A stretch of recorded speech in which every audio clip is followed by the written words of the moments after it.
दोस्तों, आज की सबसे पहली और बड़ी खबर। झारखंड के मुख्यमंत्री हेमंत सोरेन ने केंद्र से मांगा 15वें वित्त का बकाया पैसा। मुख्यमंत्री हेमंत सोरेन ने नई दिल्ली में केंद्रीय ग्रामीण विकास मंत्री गिरिराज सिंह से मुलाकात की।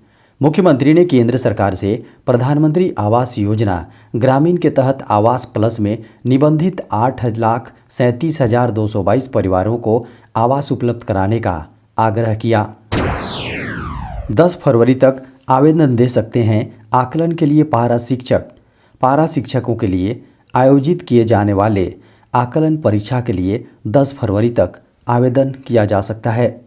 इसमें केवल वही पारा शिक्षक आवेदन कर सकते हैं जिन्होंने 31 जनवरी तक अपने प्रमाण पत्रों का सत्यापन करा लिया हो। झारखंड शिक्षा परियोजना परिषद की राज्य निदेशक किरण कुमारी पासी की ओर से इसको लेकर निर्देश जारी किया गया था। झारखंड में पहली 10,000 इलेक्ट्रिक कार खरीदने वालों को ही मिलेगी सब्सिडी। झारखंड में इलेक्ट्रिक व्हीकल खरीदते समय पूरी राशि का भुगतान करना होगा।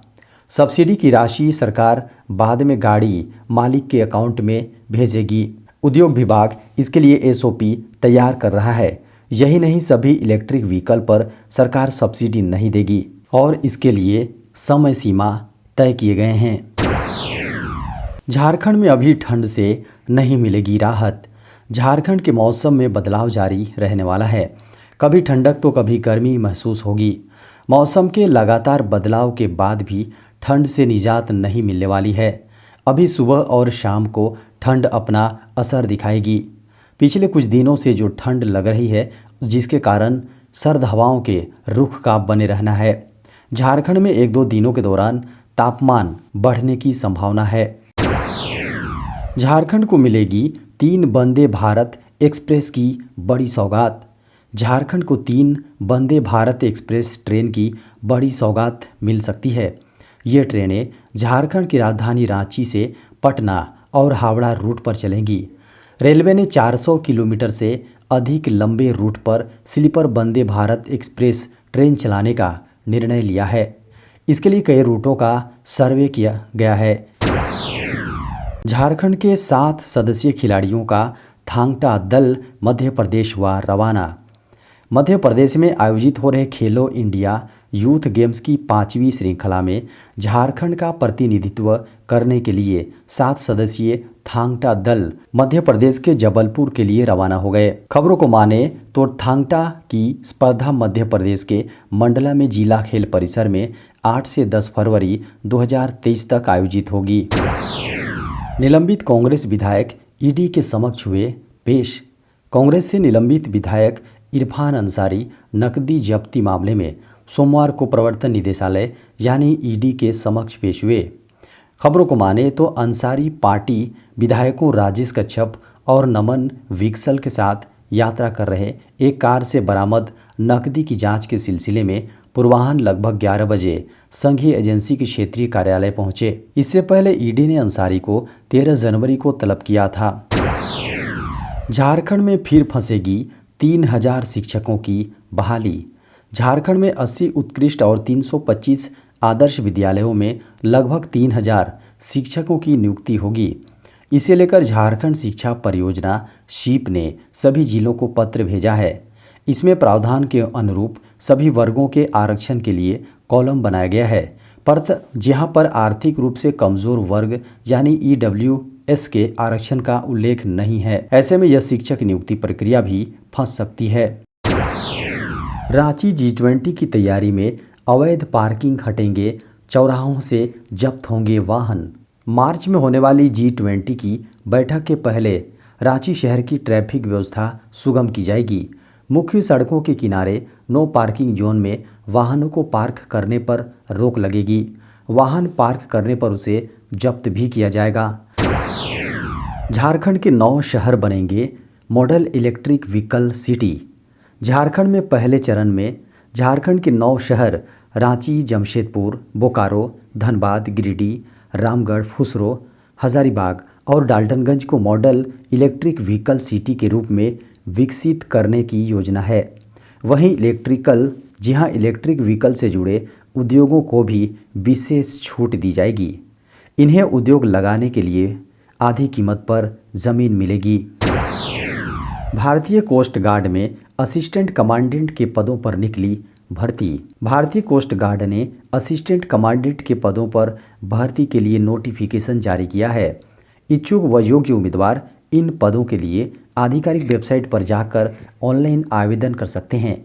बता दें कि इन पदों के लिए उम्मीदवार 9 फरवरी 2023 तक ऑनलाइन आवेदन कर सकते हैं। इसके बाद किसी भी उम्मीदवार का आवेदन पत्र स्वीकार नहीं किया जाएगा। इस भर्ती के माध्यम से भारतीय तटरक्षक में जनरल ड्यूटी और कॉमर्शियल पायलट के कुल 50 रिक्त पदों को भरा जाएगा, जबकि टेक्निकल इंजीनियरिंग और इलेक्ट्रिकल के लिए 20 और लॉ ऑफिसर का एक पद है। बता दें कि जनरल ड्यूटी और टेक्निकल में वैकेंसी केवल पुरुष उम्मीदवारों के लिए है। बता दें कि अनुसूचित जाति अनुसूचित जनजाति कैटेगरी के उम्मीदवारों से कोई आवेदन शुल्क नहीं लिया जाएगा।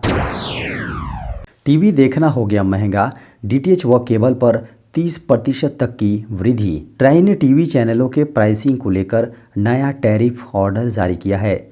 यह आदेश 1 फरवरी से सभी केबल ऑपरेटर और डीटीएच पर लागू हो चुका है। ट्राई के नए आदेश के बाद डीटीएच और केबल के बिल में 10 से 30% तक की वृद्धि हो गई है। ऑपरेटरों को इधर डर सता रहा है कि ओटीटी चैनलों के बढ़ने के बाद केबल ऑपरेटरों के ग्राहक पहले से ही कम हुए हैं।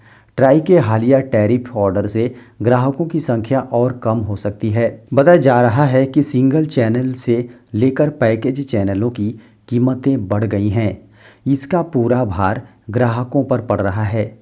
कीमतों में 10 से 30% तक की बढ़ोतरी हुई है।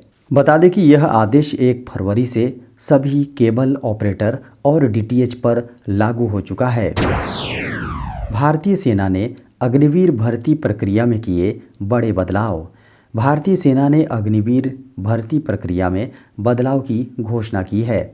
भारतीय सेना के एक विज्ञापन में सेना में अग्निवीरों की भर्ती के 3 नई चरणों की जानकारी दी गई है। बल में शामिल होने के इच्छुक उम्मीदवारों को अब पहले ऑनलाइन कॉमन एंट्रेंस एग्जामिनेशन यानी CEE देना होगा। इसके बाद फिजिकल फिटनेस और मेडिकल टेस्ट होंगे। खबरों को माने तो इंडियन आर्मी में शामिल होने के इच्छुक उम्मीदवारों को अग्निवीर भर्ती प्रक्रिया में पहले नामांकित केंद्रों पर एक ऑनलाइन कॉमन एंट्रेंस एग्जाम से गुजरना होगा। इसके बाद भर्ती रैलियों के दौरान फिजिकल फिटनेस टेस्ट और फिर मेडिकल टेस्ट आयोजित किया जाएगा। सेना ने बताया कि ऐसे बदलाव भर्ती रैलियों में उमड़ने वाली भारी भीड़ को देखते हुए किया गया है। अब ऑनलाइन प्रवेश परीक्षा में सफल अभ्यर्थी ही रैली मैदान में बुलाए जाएंगे। सेंट्रल बैंक ऑफ इंडिया में 250 पदों पर निकली भर्तियां। सेंट्रल बैंक ऑफ इंडिया ने ऑफिसर के 250 पदों पर वैकेंसी निकाली हैं, जिसके लिए 40 साल तक की उम्र के उम्मीदवार 11 फरवरी तक सेंट्रल बैंक ऑफ इंडिया की ऑफिशियल वेबसाइट centralbankofIndia.co.in पर जाकर ऑनलाइन अप्लाई कर सकते हैं। उम्मीदवार का सिलेक्शन रिटन टेस्ट के आधार पर किया जाएगा। 250 पदों में से 50 पद मुख्य प्रबंधक स्केल 4 और 200 वरिष्ठ प्रबंधक स्केल 3 के होंगे।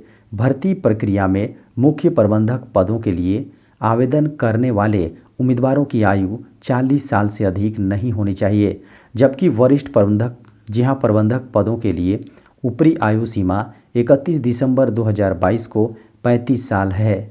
हालांकि आरक्षित श्रेणी के उम्मीदवारों के लिए ऊपरी आयु में छूट दी गई है। ट्रेन में व्हाट्सएप की मदद से खाना होगा ऑर्डर।